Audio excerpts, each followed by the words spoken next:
est la preuve tangible de la volonté du président de la République et de son gouvernement de travailler pour le renforcement des institutions.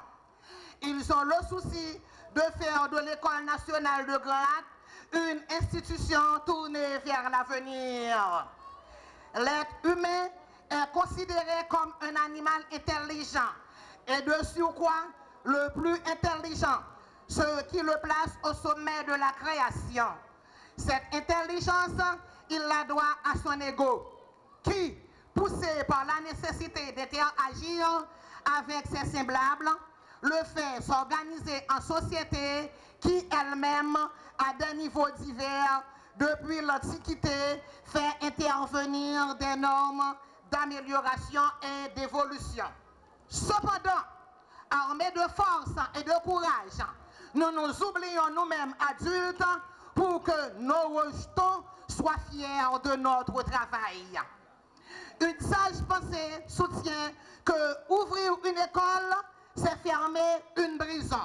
Si on n'était pas unanimement d'accord, on ne serait pas non plus présent ici pour la corroborer. À vous tous qui avez apporté votre pierre pour un lendemain meilleur du pays. De toute façon, si je commençais par vous féliciter indistinctement, la liste risque de devenir interminable. Un grand merci, un merci spécial à l'endroit de chacun de vous. Puisse le grand Dieu Tout-Puissant bénir nos projets et nos travaux. Haïti doit renaître par l'éducation. L'inauguration d'aujourd'hui fait suite à une série d'inaugurations qui ont débuté au mois de juin et qui vont se poursuivre jusqu'en juillet 2017.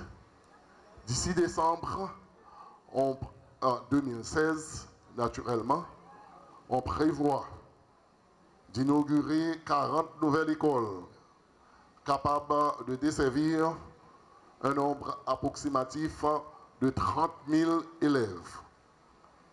À noter que tous ces efforts ont pour seul et unique objectif de rehausser l'image du FAES et le prestige du pays, parce que les frais de gestion relatifs à l'exécution de ces projets ont déjà été complètement absorbés par les administrations antérieures.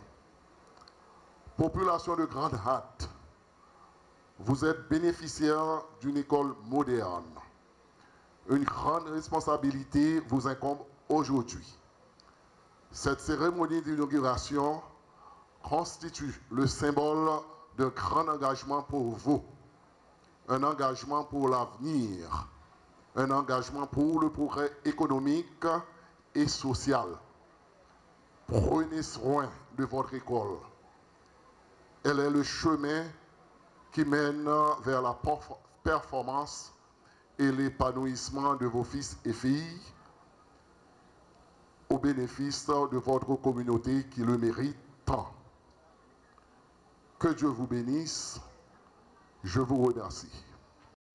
Chers directeurs, chers enseignantes et enseignants, vous à qui la République confie l'incomparable mission de former les esprits de demain, soucieux de son progrès social et de son développement, je vous remets, en ma qualité de ministre de l'Éducation nationale et de la formation professionnelle, les clés de l'École nationale de Grand Lac. Ce geste traduit l'expression de la confiance que l'État haïtien, à travers ce ministère, a placé et place encore en vous. En tant qu'enseignant de carrière, j'ai la fierté de vous rappeler que vous exercez, que nous exerçons, dis-je, le plus beau métier du monde.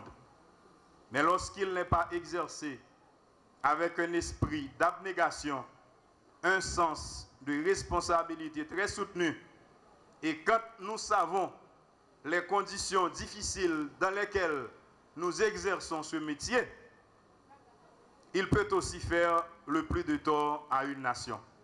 Pour y faire face, nous devons travailler à rendre constamment l'exercice de ce métier plus agréable. Le ministère de l'Éducation nationale reconnaît que les enseignants, que les enseignantes travaillent dans des conditions difficiles. Le ministère de l'Éducation nationale reconnaît que beaucoup d'enseignants, beaucoup d'enseignantes travaillent sans lettre de nomination depuis tantôt 2-3 ans. Le ministère de l'Éducation nationale reconnaît que plus de 3000 enseignants travaillent sans salaire depuis plus de 2-3 ans. Le ministère de l'Éducation nationale, par ma voix, vous dit qu'on travaille d'arrache-pied au niveau du gouvernement pour aborder ce problème épineux qui constitue l'un des principaux irritants qui pourrait empêcher le fonctionnement normal de nos établissements scolaires. Nous encourageons vivement les parents de la communauté de Grand Hâte à faire tous les sacrifices nécessaires, sacrifices d'ailleurs auxquels ils sont habitués pour garantir l'éducation pleine et entière de leur progéniture.